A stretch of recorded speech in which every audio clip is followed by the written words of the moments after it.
Evan's world was quiet, not by design but by survival. His apartment sat on the second floor of an aging building, tucked behind overgrown ivy and peeling white paint. It was the kind of place where no one asked questions, and that suited Evan just fine. Every day, he sketched in silence, his illustrations breathing life into emotions he couldn't express with words. He didn't dislike people, he just didn't know how to be around them without feeling like he was always in the way. The silence wasn't peaceful, it was thick. A silence formed not just by solitude, but by years of being told he talked too softly, that he was too sensitive, that he should toughen up or speak louder. Over time, Evan had learned to retreat before he was told to. The world had trained him to believe that being quiet meant being weak or invisible.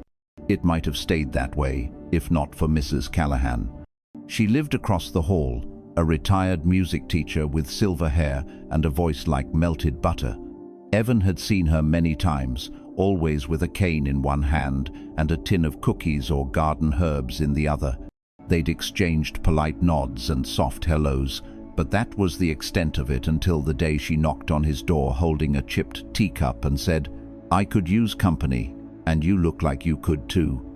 That afternoon became the first of many. At first, Evan barely spoke, letting her words fill the air like music. She didn't push.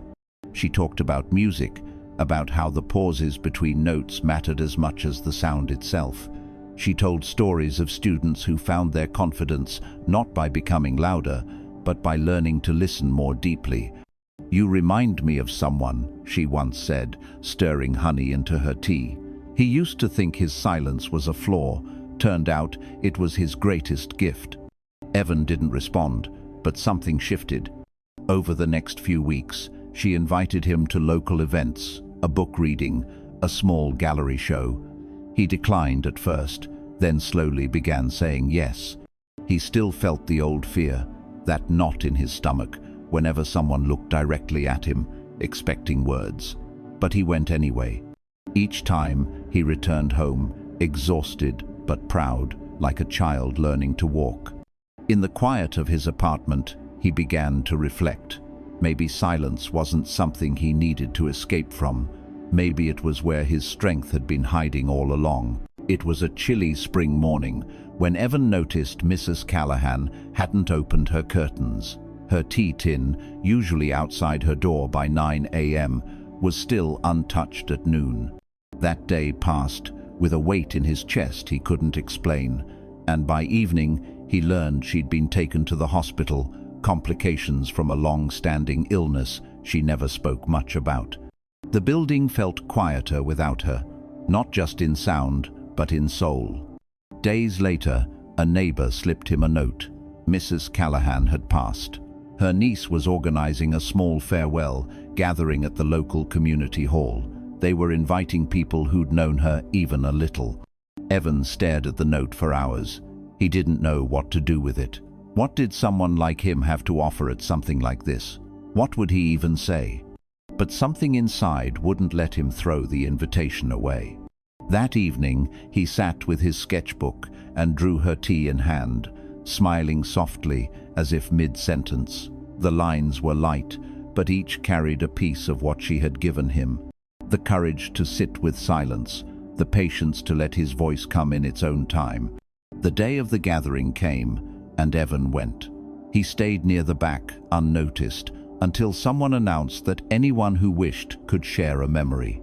The hall filled with stories, students, neighbors, strangers who'd become friends under her warmth.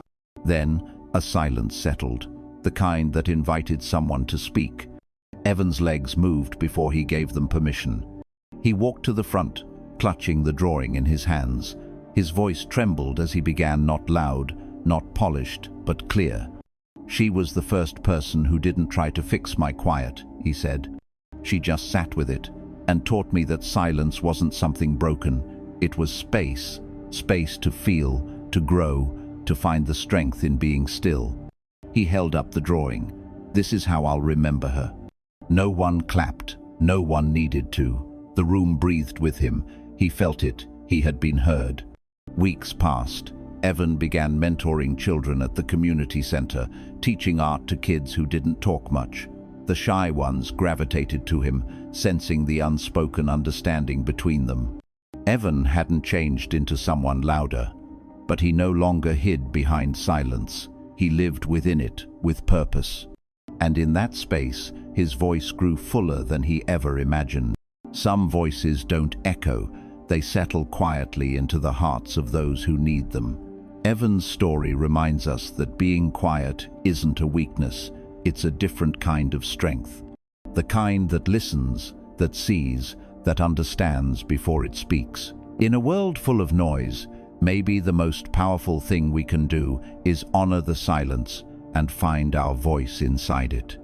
If this story moved you, take a moment to reflect, and if you feel called to, like, share, or comment your own journey. And if you'd like to hear more stories that speak softly but deeply, subscribe to The Talekeeper. We're listening.